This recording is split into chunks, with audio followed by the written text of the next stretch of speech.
राजस्थान चुनाव के नतीजे आए 5 दिन बीत चुके हैं।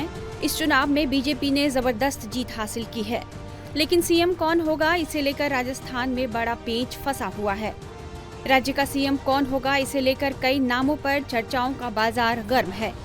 राज्य के पूर्व मुख्यमंत्री वसुंधरा राजे अपने समर्थकों के साथ सीएम बनाए जाने को लेकर पार्टी पर दबाव बनाने की रणनीति के तहत काम कर रही थीं। इस पद के लिए वसुंधरा राजे खुद को सबसे मजबूत दावेदार मान रही हैं। उनके करीबी रह चुके 50 नेताओं ने इस चुनाव में जीत हासिल की है और उन्हें बड़ी संख्या में विधायकों का समर्थन भी हासिल है। लेकिन कहा जा रहा है कि पार्टी नेतृत्व इस बार किसी नए चेहरे को सीएम बनाने पर विचार कर रहा है। नए नामों में नवनिर्वाचित विधायक बालकनाथ, दिया कुमारी और केंद्रीय मंत्रियों में गजेंद्र सिंह शेखावत और अश्विनी वैष्णव का नाम चल रहा है। हालांकि मुख्यमंत्री के चयन के लिए पार्टी ने रक्षा मंत्री राजनाथ सिंह, सरोज पांडे और विनोद तावड़े को राजस्थान का पर्यवेक्षक नियुक्त किया है। ये पर्यवेक्षक राजस्थान में विधायकों से रायशुमारी करेंगे। माना जा रहा है कि 10 दिसंबर को विधायक दल की बैठक हो सकती है। राजस्थान में सीएम के नाम की घोषणा के कयासों के बीच दिल्ली में राजनीतिक हलचल तेज हो गई है। बीजेपी ने वसुंधरा राजे को कल ही दिल्ली तलब कर लिया था। वहीं प्रदेश अध्यक्ष सीपी जोशी भी दिल्ली पहुंच गए हैं। वसुंधरा राजे की 7 दिसंबर को पार्टी अध्यक्ष जेपी नड्डा से मुलाकात हुई। दोनों नेताओं के बीच 80 मिनट की बात हुई। राजे के साथ उनके बेटे दुष्यंत भी इस बैठक में शामिल थे।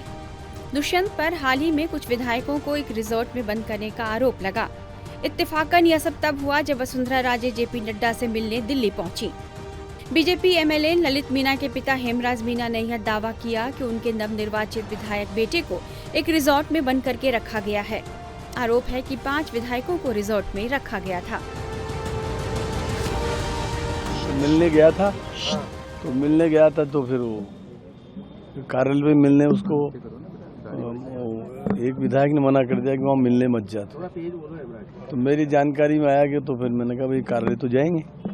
तो मैं जाके लेने गया, उसको जाके ले आया और कुछ लोगों ने व्यवधान किया। 10-5 लोग वहाँ खड़े थे कि वो हम नहीं जाने देंगे। फिर क्या था, फिर मैं उसको ले आया। मेरे साथ भी 10-5 जने थे, मैं लेके आ गया उसको। कहाँ गए थे, कहाँ लेने गए थे आप? कहाँ का नाम? वो एक रिसोर्ट है अपना राजस्थान वाला रिसोर्ट था, उसमें थे।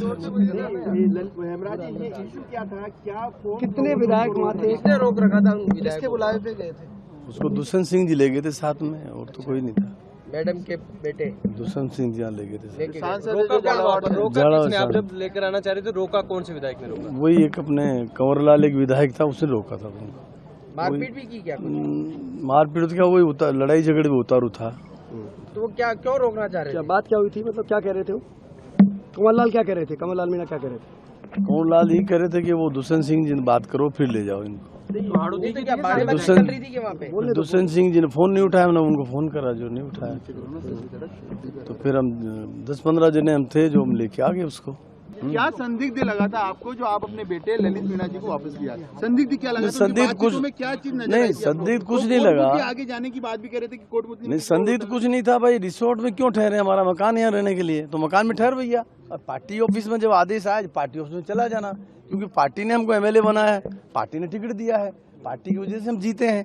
और मैं संगठन का व्यक्ति हूँ, संभाग देखता हूँ, तो दाएं बाएं ठहरने का क्या मतलब है? अपना घर है, वहाँ जाके ठहरो आराम से। इस तरह 7 दिसंबर को राजस्थान में पूरे दिन रिजॉर्ट पॉलिटिक्स की चर्चा गर्म रही। उससे पहले यह खबर आ रही थी कि चुनाव नतीजे आने के 2 दिन बाद से ही वसुंधरा राजे बीजेपी के 40 से ज्यादा नवनिर्वाचित विधायकों से अपने जयपुर स्थित आवास पर मिलने लगी।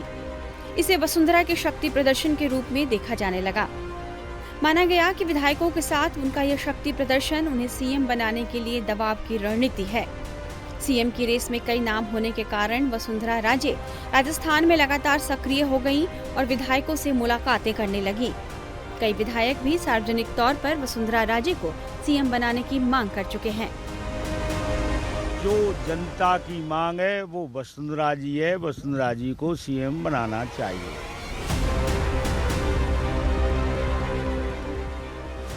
कहा जा रहा है कि वसुंधरा राजे की यही सक्रियता पार्टी आला कमान को नागवार गुजरी। इसके बाद ही पार्टी आला कमान ने उन्हें दिल्ली तलब कर लिया। हालांकि राजस्थान में वसुंधरा राजे ने मीडिया से बातचीत में यह कहा कि यह जीत मोदी और शाह की रणनीति की जीत है। वे यह भी कह चुकी हैं कि पार्टी आलाकमान जो फैसला करेगा उन्हें वो भी मंजूर होगा। वसुंधरा ने यह भी साफ कर दिया कि वे पार्टी लाइन से बाहर नहीं हैं। राजस्थान की ये जो शानदार जीत है, ये माननीय हमारे प्रधानमंत्री नरेंद्र मोदी जी, जिनका मंत्र था ये सबका साथ, सबका विकास, सबका विश्वास और सबका प्रयास, ये उसकी जीत है। उनकी दी हुई गारंटी की जीत है। ये जीत हमारे माननीय केंद्रीय मंत्री होम मिनिस्टर अमित शाह जी की रणनीति की जीत है और ये जीत हमारे माननीय अध्यक्ष श्री नड्डा जी के कुशल नेतृत्व की जीत है। और फिर सबसे इम्पोर्टेंट ये भी है, ये जीत हमारे कार्यकर्ताओं की, जिनके अथक प्रयास परिश्रम की जीत है। उन्होंने दिन और रात हमारे माननीय प्रधानमंत्री जी के जो सपने को साकार करने की पूरी कोशिश करते हुए उस दिशा में मेहनत करके ये परिणाम दिलाने का काम किया है।